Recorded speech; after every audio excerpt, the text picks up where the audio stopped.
अस्सलाम वालेकुम, उम्मीद है आप खैरियत से होंगे। बहुत बहुत शुक्रिया आपके फीडबैक का। हमने एक वीडियो बनाई थी माइक्रोसॉफ्ट ऑफिस से रिलेटेड और आपको उसकी अफादियत बताई थी और आपको बताया था कि हम उसका एक फ्री कोर्स स्टार्ट करेंगे और अगर आप सीखना चाहते हैं तो सिर्फ कमेंट सेक्शन में आके आप बता देंगे जी हाँ आप इंटरेस्टेड हैं। तो माशाल्लाह आप लोगों के इतने सारे कमेंट्स आए उस वीडियो के नीचे, तो हम आपकी फरमाइश कैसे मोड़ सकते हैं।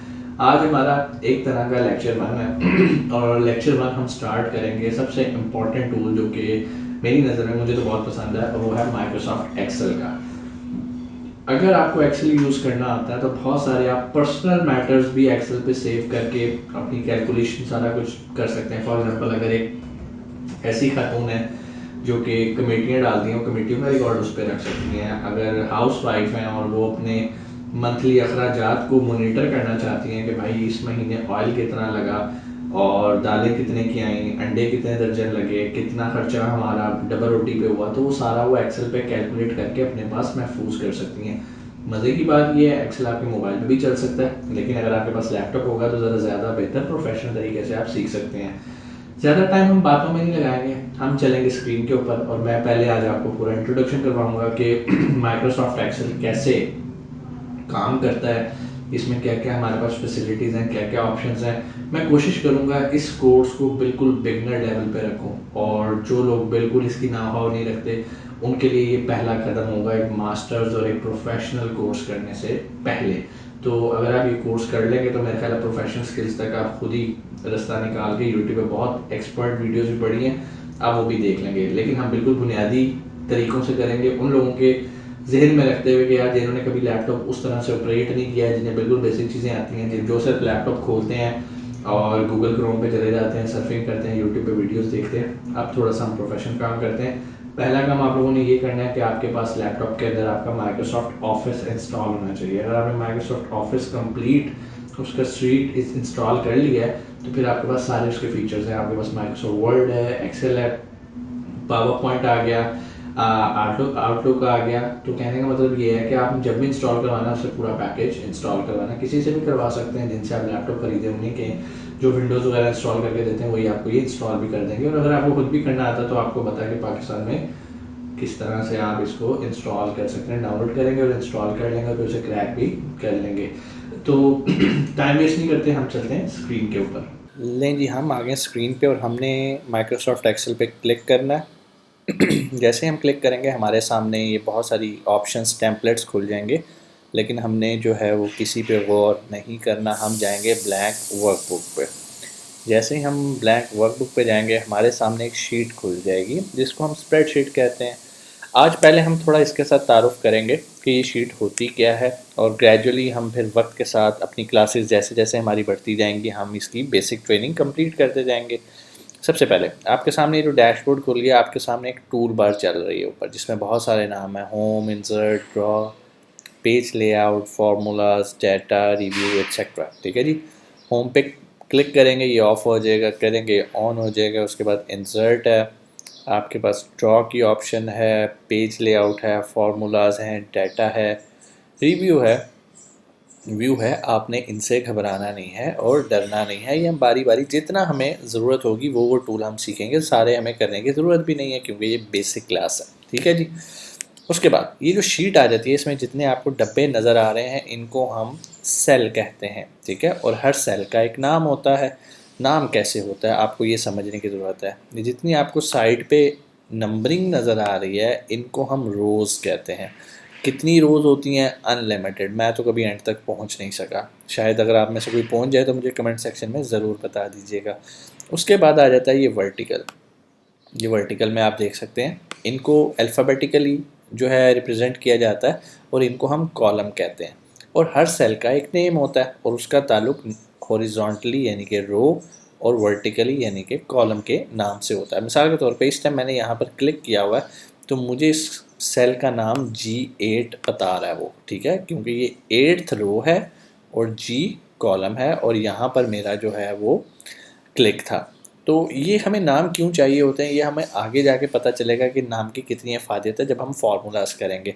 तो अभी सिर्फ आपको जानना ज़रूरी ये है कि इनको सेल कहते हैं और यहीं पे हम सारा अपना डाटा एंटर करते हैं, पुट इन करते हैं, एंड दैट्स इट। उसके बाद नीचे आपको ये चीज़ लिखी आ रही है शीट 1। आप चाहें तो इस शीट पे राइट क्लिक करके इसका नाम चेंज कर सकते हैं। फॉर एग्जांपल हम अगर जनवरी का कोई डाटा कलेक्ट कर रहे हैं, मिसाल के तौर पे हम अपनी जनवरी की ग्रॉसरी का डाटा रिकॉर्ड करना चाहते हैं कि हमने जनवरी में कितने की ग्रॉसरी ख़रीदी है, तो वो हम जनवरी को रख देंगे। हम यहाँ पर प्लस करेंगे और यहाँ पे एक और शीट आ जाएगी, प्लस करेंगे एक और आ जाएगी। हर शीट का नाम हम अपने स्पेसिफिकली कर सकते हैं, किसी भी पर्पज़ के लिए आप शीट बना रहे हो, ठीक है। आप यहाँ पे मंथ वाइज कर सकते हैं, जो आप शीट का नाम रखना चाहें वो आप कर सकते हैं। उसके बाद अब हम आ जाते हैं अपने टॉप के ऊपर, यहाँ पर होम पे, ठीक है जी।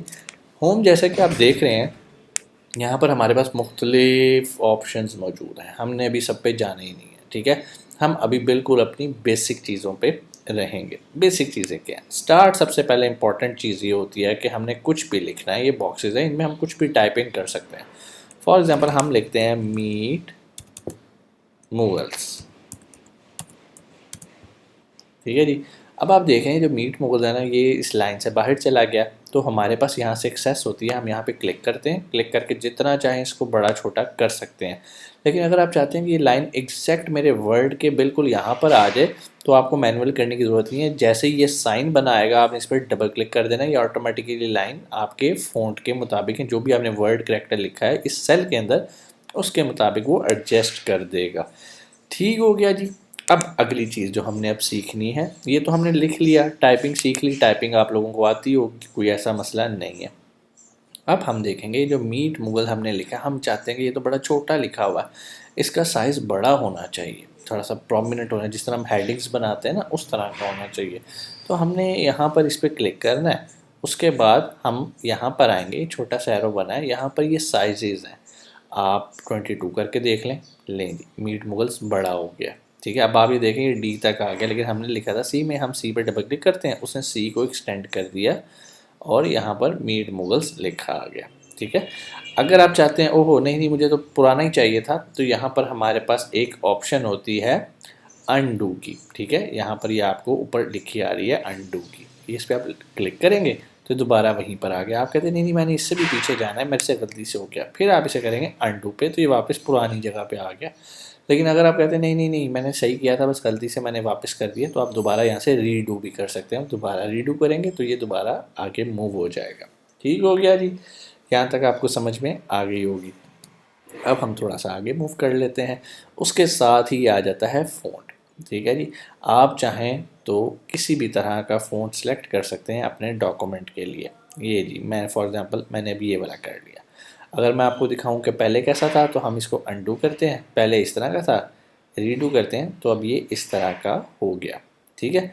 आप चाहते हैं कि सर इसको थोड़ा सा मोटा दिखना चाहिए, थोड़ा सा बारीक है, तो आप यहाँ से बी पे क्लिक करेंगे। बी कहते हैं बोल्ड को, यानी कि किसी भी चीज़ को आपने अहमियत देनी हो तो आप इस पर क्लिक करेंगे, आप देखेंगे ये बोल्ड हो गया। उसके बाद आप चाहते हैं थोड़ा सा सर तिरछा भी होना चाहिए, आप इसे इटैलिक कर सकते हैं। इटैलिक का मतलब है थोड़ा सा तिरछा हो जाता है। अंडरलाइन का मतलब सबको पता है, आप चाहते हैं इसके नीचे लाइन आ जाए, तो आप अपने फ़ॉन्ट की सेटिंग, बेसिकली ये सारी फ़ॉन्ट की सेटिंग है, जो भी आप लिखेंगे वो यहाँ से आप रख कर सकते हैं। तो यहाँ तक उम्मीद है आपको समझ में आई होगी। इसके बाद अब यहाँ पर जो अंडरलाइन है, अंडरलाइन में हमारे पास दो ऑप्शंस आती हैं, एक सिंगल अंडरलाइन की आती है, एक डबल अंडरलाइन की आती है, ठीक है। अब मिसाल के तौर पर मैंने डबल अंडरलाइन किया, तो आप देख सकते हैं कि मीट मुगल्स के ऊपर यहाँ पर डबल अंडरलाइन आ चुकी हुई है, ठीक है जी।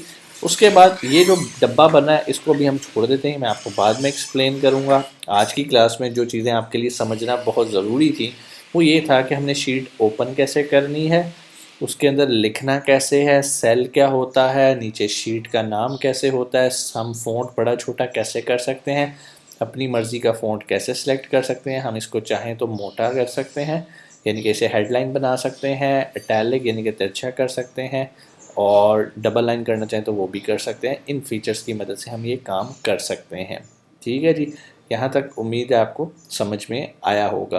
कोई भी सवाल आप कमेंट सेक्शन में आके पूछ सकते हैं। लेक्चर ख़त्म करने से पहले मैं आपको एक बड़ी इंपॉर्टेंट चीज़ और बताता चलूँ, वो ये है कि जब आपने सारा काम कर लेना है तो इसको हमने करना है सेव। उसके लिए हमने ये ऊपर आपको एक छोटी सी फ्लॉपी डिस्क बनी नज़र आ रही है, आपने इस पर क्लिक करना है। जैसे ही आप इस पर क्लिक करेंगे वो आपसे पूछेगा आप इसे कहाँ सेव करना चाहते हैं। फॉर एग्जांपल मैं कहता हूँ मैंने डेस्कटॉप पे सेव करना है, और ये मैं कह देता हूँ जी हमारी एक्सेल, कोई भी आप इसका नाम रख सकते हैं, मैं अपनी क्लास 1 कर देता हूँ, क्लास 1 एम माइक्रोसॉफ्ट ऑफिस। ठीक है जी, हमारी माइक्रोसॉफ्ट ऑफिस की ये क्लास 1 है, मैंने इसे डेस्कटॉप पे रख दिया। ये करने के बाद आपके पास डिफरेंट ऑप्शंस होती हैं। वैसे तो आप सिंपल सेव पे क्लिक करेंगे तो फाइल सेव हो जाएगी, लेकिन बाज़ औक़ात अगर आपने किसी फ़ाइल को किसी को ईमेल करनी हो तो वो आपको कहता है कि मुझे .xlx की बजाय मुझे .xls में कर दो। तो यहाँ पर अगर .xls की भी, या किसी के पास अगर पुराना फॉर्मेट का पड़ा हो तो यहाँ पर आप पुराने फॉर्मेट में भी क्लिक करके इसको सेव कर सकते हैं। अब ये .xls में हो सकता है। ये ऐसा फॉर्मेट है जो सारे पुराने ओल्ड वर्जन्स में भी ओपन हो जाता है फ़ाइल। ठीक है जी, यहाँ तक चीज़ें आपको समझ में आ गई। उसके बाद चलें जी, हम इसको सेव कर लेते हैं। हम इसे डेस्कटॉप पे सेव कर लेते हैं ताकि हमारा नेक्स्ट लेक्चर जो है वो यहीं से स्टार्ट हो।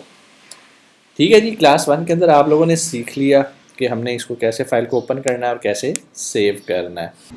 उम्मीद है जो चीज़ें मैंने आज आपको बताई कि बोल्ड कैसे करते हैं, इटैलिक कैसे करते हैं, फ़ॉन्ट साइज़ कैसे चेंज करते हैं, फ़ॉन्ट का डिज़ाइन कैसे चेंज करते हैं, नीचे शीट्स कैसे ऐड करते हैं, सेल क्या होता है, आसान अल्फाज में समझाने की कोशिश की है। उम्मीद करता हूँ आपको समझ में आएगी। जब तक हमारा नेक्स्ट लेक्चर नहीं आता आपने इनकी प्रैक्टिस करनी है, कोई पैसे नहीं लगने। जितना टाइम आप इसके ऊपर गुजारेंगे आपको समझ में आना शुरू होएगा। आहिस्ता आहिस्ता हम इनके इसी तरह के बेसिक फीचर्स को सीखेंगे, समझेंगे। उसके बाद हम एक असाइनमेंट किया करेंगे और आपके सामने मैं स्प्रेडशीट एक पूरी तैयार किया करूँगा जिसमें हम फ़ॉन्ट्स के साथ भी प्ले करेंगे, हम फ़ॉन्ट्स के साइज़ डिफरेंट करेंगे। हम ये देखेंगे कि हम मिनिमम एफर्ट्स के साथ कैसे अपना काम जल्दी और क्विकली कर सकते हैं। ये सारी चीज़ें आएंगी स्टेप बाय स्टेप। जो लोग तो एडवांस लेवल पे हैं उनके लिए कोर्स नहीं है। बेहतर ये है कि वो एडवांस स्किल्स जाके सीखें। अभी जो मेरे बहन भाई बिल्कुल बिगनर्स हैं, कंप्यूटर में नहीं हुआ है, ये कोर्स उनके लिए है। कोई भी सवाल कमेंट सेक्शन में आके आप पूछ सकते हैं। अपना बहुत सारा ख्याल रखिएगा। पाकिस्तान जिंदाबाद।